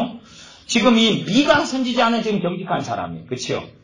그 다음에 하나님의 말씀을 전하는 사람, 하나님 말씀, 이 미가를 받는 진실하게 하나님을 따라 하나님을 경외하는 사람들이 있어요. 그래서 7장 5절에 너희는 이웃을 믿지 말며, 그것이 누구에게 하는 이야기겠습니까? 진실하게 남아있는 소수의 하나님을 경외하는 사람들에게 하는 이야기. 그렇기 때문에 아무도 없다 그런 식의 이해는 곤란해요. 어떤 성경의 본문은 모든 사람이 그럴 때 아무도 없다는 것을 이야기할 때가 있고, 또 어떨 때는 이제 하나님이 정해놓은 선을 넘어선 대부분 전반적으로를 이야기하는 게 있어요. 성경에 상당히 많은 부분은 대부분 전반적으로 이야기할 때가 많아요. 여러분이 어떤 부분은 문자적인 성경 해석과 이해를 전제로 하셔야 되는데, 그러나 그 다음에 이제 그 문자적인 해석이 정확히 문맥적인 해석까지도 가야 되는지까지도 확인하셔야 돼요. 다시 이제 2절로 돌아가면 정직자가 인간이 없도다. 무리가 다 피를 흘리려고 매복하며 각기 그물로 형제를 잡으려 하고, 이게 정말 피를 흘리려고 막 그런 건 우리나라 법이 이렇게 지키고 있는데 그렇지는 못하겠죠. 이게 뭐냐 그러면 제가 말씀한 그대로 예배당이 찾아와서 내가 슬픈 얼굴로 내가 또 어려움을 당해가지고 오면, 교인들이 그러죠. 기도 안 해서 그렇다. 죄가 있어서 그렇다. 회개하지 않아서 그렇다. 그래서 소위 신령하다고 하는 좀 이상한 애언자들을 만나면 무조건 일단은 점쟁이처럼 내 흠을 잡지. 내가 그러면서 조건을 달죠. 순종만 한다면 이게 해결될 것이다. 내가 시키는 대로만 하면 어떻게 될 것이다. 그래서 그 가문이설에 넘어가는 어리석은 사람들도 아주 많습니다.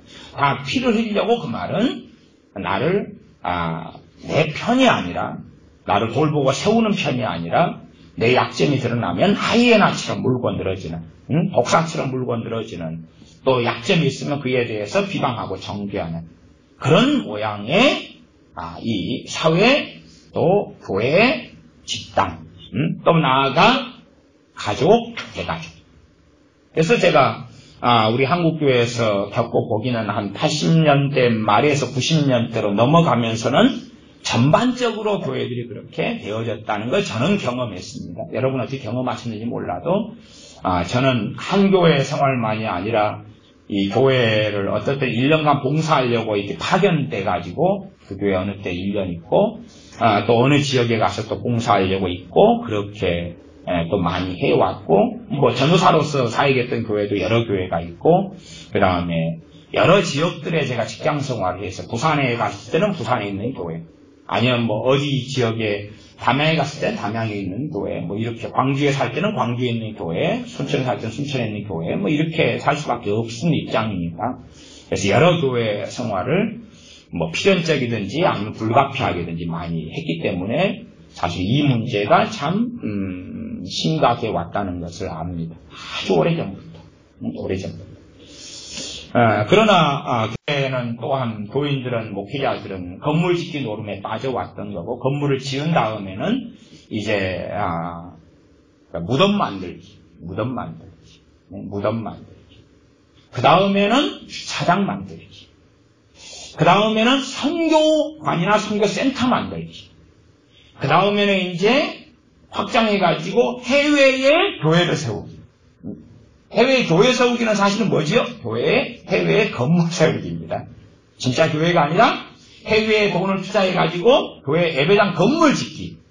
진짜 교회를 세우는 그건 좋지만 그거보다는 성경 건축하기. 해외에 500만원, 1000만원 1억 들여서 건물을 지어가지고 거기에 선교사를 파송해 보내거나 뭐 등등 그런 거죠. 결국은 똑같은 일을 반복하면서 건강하다. 그러니까 우리가 한국교회가 건강하다고 빠져있는 이유는 뭐냐 그러면 예배당 건물이 너무 많으니까 교회 간판이 너무 많으니까 교회들이 너무 많으니까. 그러나 겉만 멀쩡하다고 속까지 멀쩡한 건 아니죠. 우리 어쩌다가 수박을 사와가지고 맛있겠다 그리고 다 깨보면 그냥 많이 썩었죠. 요즘에는 수박을 이렇게 세모로 잘라가지고 먼저 끄집어내서 보거나 먹거나 그리고 사오지는 잘 않지요. 옛날에는 썩은 수박들이 많아가지고 이렇게 냉장 시설이 발달하지 않아서 세모를 이렇게 한 다음에 끄집어내 보고 확인하고 잘 익었다 그리고 이제 다시 덮어놓고 실로 묶어가지고 이렇게 가지고 왔었죠. 근데 어쩌다가는 잘못 수박을 사오면은 벌려놓고 오면 이미 골아버렸고 썩어버렸고 그런 것처럼 사실 한국교회가 수박처럼 것은 멀쩡할지 모르는데 쪼개놓고 보니까 골아버리고 썩어버린 것이 오래됐더라. 그것이 이제 이 미가서 7장이 이야기하는 것입니다. 그러면 하나님의 심판은 선고되었다. 대신에 이 말씀과 다르면 한국교회는 심판이 오지 않습니다. 또 나아가 한국에는 심판이 오지 않습니다. 같으면 언제 그 심판이 와도 이상하지 않다. 오늘, 내일, 모레 와도 이상하지 않다는 것입니다. 하나님은 공의로우십니다. 3절 두 손으로 악을 부지런히 행하도다. 제가 이 병원에 가면 병원 의사든 간호사든 또 간호사든 좀 덜합니다. 시킨 대로 하니까 의사들 병원장들 대부분이 요즘에 거짓말만 하고 사기만 칩니다. 대한민국 의료보험 제도가 병원이나 의사들이 사기를 치지 않으면 견딜 수 없는 시스템으로 만들어놨어요. 그러니까 그 오랜 의사의 공부를 해가지고 예를 들어 외과 수술을 했는데 매니큐어 칠해주고 발라주고 안마해주는 것보다 액수가 적게 해놨으면 어떻게 할 거예요? 그러니 과다 진료를 해야 되고 과다 수술을 해야 되고 리피엠을 해야 되는 구조로 만들어 놓았어요. 그러니까 필연적으로 의사가 도둑놈이 되는 의료보험 제도입니다. 우리나라 의료보험 제도는 의사가 아닌 우리한테는 좋아요. 의사가 아닌 우리한테는. 근데 장기적으로는 의료인들을 무너뜨려버리고 망가뜨려버리는 시스템입니다. 그래서 저는 그렇게 봐요. 뭐 여러분은 다 이해를 못 하시겠지만 의사와 병원의 뼈골을 뽑아내가지고 우리는 의료보험 제도 혜택을 보고 있는 거죠. 그러니까 어떤 면에서 그 의료보험 제도는 거의 공산주의 시스템에 가까운 것입니다. 이게 강제 강압이기 때문에 공산주의 시스템에 가까운 거예요. 언젠가는 값을 지불해야 되죠. 언젠가는. 그래서 오바마가 한국의 의료보험 제도를 좋아했던 것입니다. 그래서 그걸 그대로 도입하려고 했던 것이 오바마 케어인 거죠. 어쨌든 그래서 그러면 이제 의사들은 자기가 지금까지 배우고 수고한 결과를 얻어야 되니까 이제 거짓말을 하고 사기를 치고 과잉 진료를 하고 입원 환자가 아닌데 입원시키고 그다음에 그래서 여러분 혹시 병원에 가면 그런 거 안 묻던가요? 병원에서 그 실비 됩니까? 그리고 자, 실비 됩니까? 하고 묻는 말을 들어보신 분 손 들어보십시오. 병원에 갔는데 실비 됩니까? 예, 됐습니다. 나머지는 병원을 이용하신 분은 아니죠. 예. 병원 안 이용해서 건강하신 분들이 많아가지고. 병원을 이용하신 분들은 실비 됩니까? 라고 왜 묻냐, 그러면 실비가 되냐, 안 되냐. 실비가 된다면 이제 그 실비를 이용해서 환자에게 필요한 모든 것, 과잉을 다 공급하고 병원은 보험회사하고 국가를 이용해서 돈을 뽑아내겠다는 거지. 돈을 뽑아내겠다는 거지. 그래서 도둑질을 하겠다는 거죠. 합법적인 도둑질. 그런 것이 이제 두 손으로 악을 부지런히 행하도다. 그런 것입니다. 저희 교회 교인들 가운데서도 입원하지 않아야 되는데 입원하는 분들이 있어 왔어요. 그래가지고 해서 그런 걸 좀 하지 마시라 이렇게 경고를 하고, 지금은 다 몇 분이 있었는데 신앙생활 안 합니다. 지금은 교회 안 다니셔요. 간혹 가다가 추수감사절 때 되면 쌀도 보내오시고 그러시는데, 왜 돈을 사랑하니까 주님을 사랑할 수 없게 되죠. 그래서 신앙생활은 멈추고 안 하십니다. 근데 한참 하다 보면 은혜를 다 거둬가시죠. 내가 돈 도둑질을 하는데 은혜를 거둬가니까 둘 중에 하나가 되죠. 하나는 종교인이 되거나 아니면 신앙생활을 안 하거나, 두 가지가 되죠.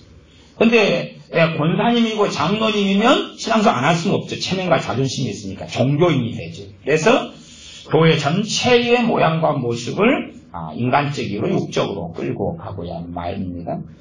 두 손으로 악을 부지런히 행하도다. 그 군장과 재판자는 뇌물을 구하며, 군장과 재판자는 뇌물을 구한다. 악을 행한다는 거죠. 과거에는 이제 뇌물이 중요해요. 지금은 뇌물보다는 그렇게 된 것 같아요. 제가 볼 때에 이 악이 어떤 악이냐 그러면 정권이 바뀌면서 이 정권에 야합하는 재판관들이 대반이 돼버린 것 같아요. 내로남불이죠. 정권에 맞는 재판을 하는 거예요. 정권이 요청하는 입맛에 맞는 재판과 판결을 하는 것입니다. 이번에 원전 폐기나 원전 문제 같은 경우도 이 문재인 이 정권이 청와대가 또 문재인 씨가 원전 폐기 선언을 하고 그 다음에 원전 폐기하도록 지시와 명령을 내렸어요. 그 다음에 이제 원전 그것을 그렇게 하는 이사회가 있어요. 이사회가 그 명령을 받았어요. 그래서 이번에 어젠가 그젠가 원전을 3개월간 이제 신고리 5호기인가 6호기인가 공사 중단부터 이렇게 하기로 결정을 내렸어요. 근데 이 문재인 씨가 뭘 이야기했냐, 명령을 공개적으로 내려놓고 그 다음에 나는 원전에 대해서는 나는 찬성이나 반대나 이걸 말하지 않겠다. 나는 그런 게 아니다. 난 관여하지 않겠다. 그리고 또 말을 다 바꿨어요. 이게 무슨 말이냐 그러면 책임 안 진다. 거죠. 책임 안 진다. 이렇게 명령을 하는 게 불법이거든요.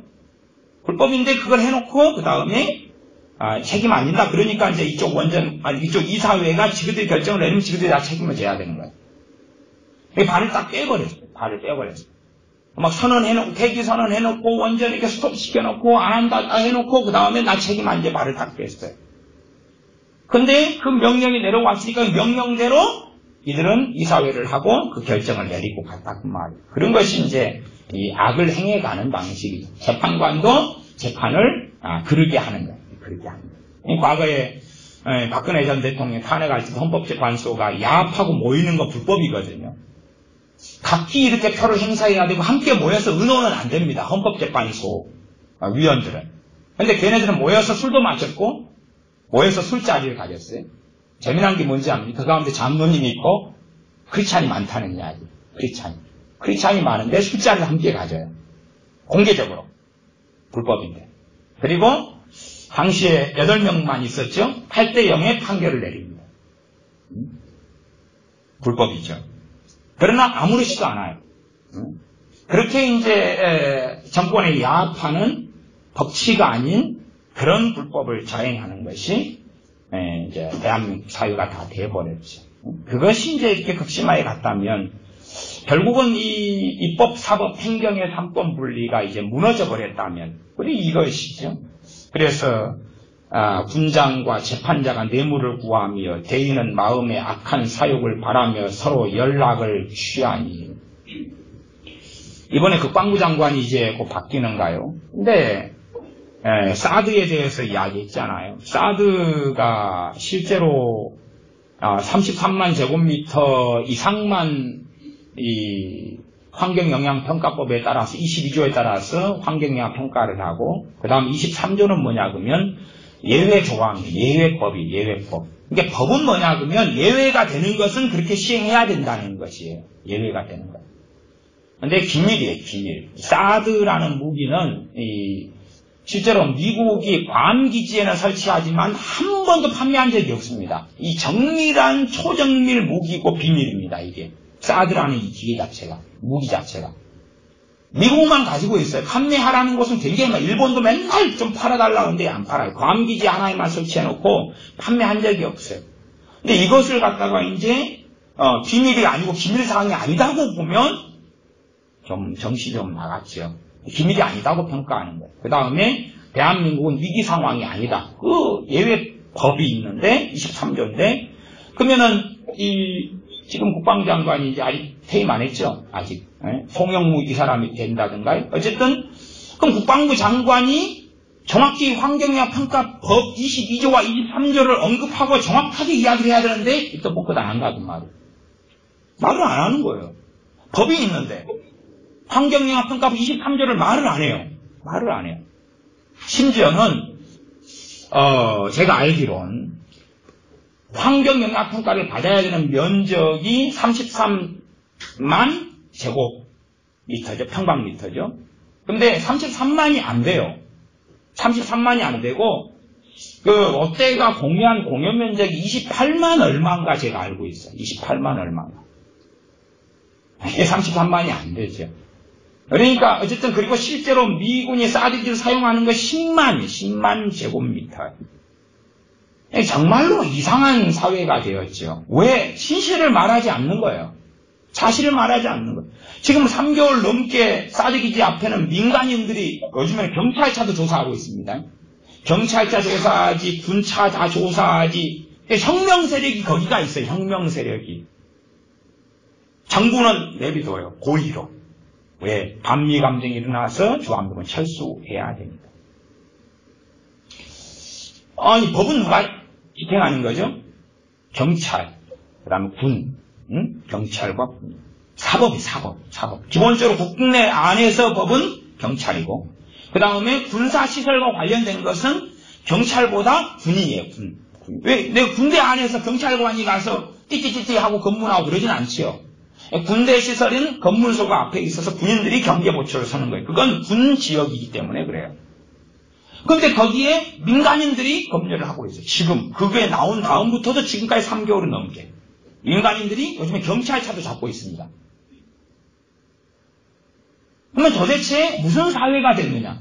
법치국가는 끝난 거죠. 법치는 끝난 거죠. 그러면 그 위에 법을 집행해야 될 이 군장들이면 뭐 사단장부터 국방부 장관, 이런 사람들이죠. 이런 높은 지위에 있는 사람들, 경찰서장들, 경찰총장들, 이런 사람들이죠. 재판자들이 뇌물을 구하며 대인은 마음에 악한 사욕을 바라며 서로 연락을 취하며 악한 사욕을 바라면서 악하게 하면서 그렇게 서로 악을 도모하는 파티도 하고 잔치도 하고 그렇게 서로 야합하고 살아가는 거죠. 그렇게 되기 때문에 하나님께서 이것을 선지자로 하여금 고발하게 하시면서 하나님의 심판이 떨어졌다고 선언하고 재앙이 떨어졌다고 선언하죠. 이런 내용들하고 누가 다르냐 그 말이에요. 그래서 4절로 가면 그들의 가장 선한 자라도 가시 같고 가장 정직한 자라도 찔레 울타리보다 더하도다. 그들은 이 앞에 있는 사람들이 위정자들. 재판관이나 군장들, 이런 위정자들이 가장 선하다 해도 가시에 불과하고, 가장 정직한 자라도 찔레 울타리보다 안 좋다. 그들의 파수꾼들의 날고 그들의 형벌의 날이 임하였으니 이제는 그들이 요란하리로다. 그들이 잘 먹고 떵성거리고 살 때는 지났다. 그렇게 못한다. 형벌의 날, 또 형벌의 날 하나님께서 요란하게 하시는, 요란하게 하는 건 공포에 사로잡히고 도망다니고 도피하고 죽어나가고 사람이 찢겨나가고 그런 날이 이제는 도래한다. 그래서 말씀은 그럽니다. 형벌의 날이 임하였으니 그런, 아직 이루어지지 않았는데 하나님 편에서 선고가 떨어졌기 때문에 임하였다라고 이야기합니다. 형벌의 날이 임하였다. 그러면서 너희는 이웃을 믿지 말아라. 이미 믿을 수 있는 사람이 안 되어버렸다. 이미 신뢰할 수 없게 되었다. 믿지 말아라. 한 교인이라도, 기독교인이라도 믿지 말아라. 목사라도 믿지 말아라. 신뢰하지 말아라. 또 친구를 의지하지 말아라. 내 품에 누운 여인이라도, 부부라도 유감스럽게 믿거나 신뢰하지 말고 조심해라. 그래서 내 입의 문을 지켜라 그 말이야. 할 말과 안 할 말을 잘 구분을 해야지. 안 그러면 큰일 난다 그럽니다. 7장 7절 읽고 말씀을 마무리합니다. 오직 나는 여호와를 우러러보며 나를 구원하시는 하나님을 바라보나니 나의 하나님이 나를 들으시리로다. 오직 나는, 선지자 미가, 하나님을 경외하는 미가, 나는 여호와 하나님을 우러러보고 나를 구원하시는 하나님을 바라보나니, 이 비참한 지경이 찾아올 때, 하나님의 형벌이 나라에 찾아올 때에 미가 선지자를, 아니 미가 선지자처럼 하나님을 경외하는 진정한 하나님의 백성들을 구원하시는 하나님을 바라본다. 그러니 나의 하나님이 나를 들으시리로다. 그러면 나라고 표현하면 나라고 표현해요. 선지자 미가. 아니면 미가 같은 영성을 가진 사람들이지. 하나님을 진실되게 찾는 사람들을 구원하신다는 고백을 하고 있습니다. 그 말씀만 하나, 예만 들고 말씀을 마무리하겠습니다.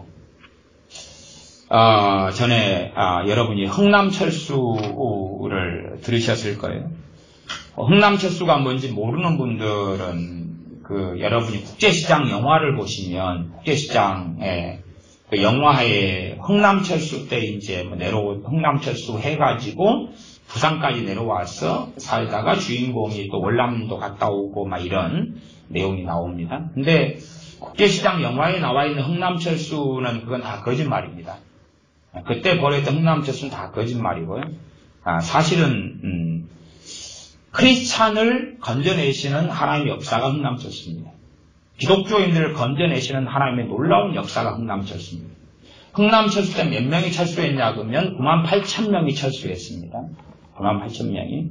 흥남철수가 언제 일어났냐 그러면 6.25 사변이 일어나가지고 쫓겨가지고 다시 서울을 수복하고 평양까지 수복하고 진격하고 올라갈 때에 중공군이 내려왔습니다.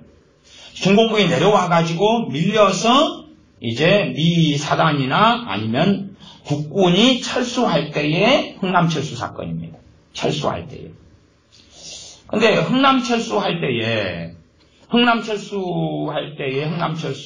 때에 주로 한 10,000명 정도 이렇게 모였습니다. 누가 모였냐 그러면 기독교인들이 모였습니다. 북한에서 탈출하는 기독교인들이. 근데 이 흥남철수 때에 미 군함들이 전부 다 미 군함에 있는 전쟁 물자 막 이런 것을 포탄, 실탄, 수리탄 아니면 박격포 심지어 탱크 같은 거 있어. 그런 거 전부 다 흥남 부두에 쌓아놓고 다 터뜨려 버렸습니다. 왜 그랬냐 그러면 한국인들을, 말하자면 기독교인들을 그 배에 태우려고 했는데 군함에 태울 자리가 없어가지고 그리 됐습니다. 그러면 그때 98,000명 가운데 93,000명인가 95,000명이 기독교인입니다. 그리고 국제시장 영화에 보면 아비 귀환이 돼가지고 막 그냥 중국하고 올라가다가 떨어지고 얼어 죽고 그거 다 거짓말이고요. 왜 거짓말이냐 그러면 흥남철수에 대한 역사적 사진들이 그대로 다 남았습니다. 그대로 다 남아있어요. 그러니까 국제시장 영화를 만든 사람들이 그걸 공부를 안 한 거예요. 자료를 구해가지고 사진을 안 본 거예요. 그 사진은 기독교인들이 93,000명, 95,000 되는데, 그때 이제 그 문재인 아버지도 농협 대장인가 했다가 내려왔었죠. 흥남철수 때. 어쨌든 그때에 각 교회들마다 모였어요. 교회들마다 팻말을 가지고 모여서 근처에 포탄이 떨어져도 평화롭고 조용하고 부질서한 일이 전혀 없었어요. 질서 있게 한 명씩 탔어요. 교회별로 모였어요. 그리고 그 흥남철수 기독교인들을 살리기 위해서 미국이 시행했던 건, 미국의 그때 대통령이 누구였죠? 트루먼 대통령. 트루먼 대통령이 기독교인들, 그들을 흥남철수하는 그 기독교인들 93,000이고 5,000을 살리기 위해서 국가의 기도의 날을 선포하고 국민들, 온 미국인들이 기도에 들어갔습니다. 온 미국인들. 그때부터 미국 국가의 기도의 날을 했는데 올해가 66회 올해 했습니다. 그때부터 미국이 그 흥남철수의 기독교인들을 살리려고 북한에 숨어 있었던, 공산 치하에 숨어 있었던 기독교인들, 그들을 95,000명, 93,000명을 살리려고 미국이 전체가 중보기도에 들어갔습니다. 하나님 살려달라고. 트루먼 대통령이 그걸 선포했어요. 그 다음에 서울 어딘가에 운동장에서는 이승만 대통령이 기도회를 가지기 시작했습니다. 그들을 살려내려고. 그리고 거기에 하나님이 쓰는 사람들이 관여해가지고 국군 같은 경우는 국군 사단은 몇 사단이었던가 모르겠는데 그 사단은 아예 그 군함을 타고 철수하는 걸 포기했습니다. 기독교인들이 타고 철수해야 되니까. 흥남 부두에서 자기들은 육로로 내려오기로 했습니다. 그래서 육로로 피난민들과 함께 내려왔습니다. 위험을 무릅쓰고. 그 다음에 이제 미국 군인 가운데 대위였던 현 무슨 장로님이었던 분이 통역관이었는데 그분이 집사를 타고 다니면서 교회들마다 다 피신하라고 연락을 했습니다. 전부 다 피신하라. 다 연락해서 교회들은 숨어 있어서 네트워크가 되어 있어서 서로 집사님, 성도님 다 모여가지고 단 한 3일 만에 어디 있는지 모르는 그 사람들이 모였는데 98,000명이 모였습니다. 한 10,000명 있다가 98,000명이 갑자기 나타났어요. 갑자기 등장했어요. 교회별로 모여서 신원을 다 검사해야 되잖아요. 전쟁 중인데 아무나 어떻게 태우나요? 신원을 검사할 때에 두 가지 검사를 했죠. 하나는 주기도문에 외울 수 있느냐, 하나는 하나님의 은혜로 이런 찬양을 부를 수 있느냐, 그걸로 확인을 했어요. 마지막에 너무 급박해가지고 이제 탄 사람들이 주로 불신자들, 그런 사람들이 얼마가 3,000이고 5,000이가 탔는데 그 사람들 신호는 잘 조사하지 못했다는 이야기는 들었습니다. 그런 가운데 이제 문재인 씨 아버지도 그때 들어있었죠. 불신자는 극소수였어요. 3,000, 5,000이고 나머지는 다 기독교인이었어요. 그것이 이제 저는 그렇게 믿어요. 어쨌든 진실한 하나님의, 그때는 교회가 깨어 있었죠. 그래도 지하에 숨어 있었고 그때 미리 공산화가 되기 전에 많은 기독교인들 내려왔어요. 그런데 사람들이 어리석은 사람들이 남아 있었어요. 그러나 진실한 신앙들이 남아 있어서 그들을 살린 것이 흥남철수 사건. 그들을 살린 게. 더군다나 노인네들 크리스찬은 흥남철수 때 가족을 배웅하러 왔어요. 너희들은 가라. 나는 남으련다. 이 늙은이가 남아서 뭐 하느냐. 그래가지고 흥남철수에서 부산인가 어디 왔더니 빠이빠이 했던 자기 엄마가 있는 거예요. 빠이빠이 했던 자기 아빠가 있는 거예요. 왜? 그 흥남 부두가에 어마어마하게 무기를 쌓아놓고 다 폭파시키니까 거기에 남아있는 게 위험하니까 미군들이 강제로 태워버린 거예요. 위험하니까 강제로 태워버렸어요. 근데 그 어마어마한 사람들이 군함을 타고 내려왔으니까 태운 줄 모르죠. 오니까 빠이빠이 하고 흔들고 떠났는데 다 있는 거예요. 부모가. 그렇게 했다는 자료들이 그대로 남아있어요. 이 흥남철수는 하나님께서 하나님의 진실한 백성들을 마지막으로 살려낸 사건이죠. 나는 여기서 죽으리라 했던 사람들, 노인네들 나는 죽으리라 했던 사람들 살려낸 사건이죠. 과연 이제 한국교회에 하나님께서 흥남철수 때처럼 기독교인들 10만이 가까운 기독교인들 95,000, 93,000 되는 기독교인들을 살려낼 만한 진실한 신앙을 가진 사람들이 과거에 1950년대 그때 6.25 때처럼 과연 있을까 하는 천막을 저는 답니다마는 진실한 하나님의 사람들 어느 때라도 하나님께서 구원하실 것을 미가 선지자처럼 믿고 또한 하나님께서 살려내실 거라 저는 믿습니다. 기도하겠습니다. 아버지 하나님, 미가서 7장을 통하여서 하나님의 심판이 선고된 한국 교회와 대한민국의 상황을 확인합니다. 그러나 우리가 어떠한 자리에서라도 흥남 철수 사건 때처럼 신실한 하나님의 자녀를 건져내시는 구원하시는 하나님을 믿사온즉 하나님의 구원을 의지하면서 이 암울하고 악해져가는 시대 속에서 그러나 주님 앞에 엎드리고 깨어있으며 주의 말씀을 상고하며 주님을 따라서 살다가 주님 앞에 서기를 우리 주 예수님의 이름으로 기도하옵나이다. 아멘.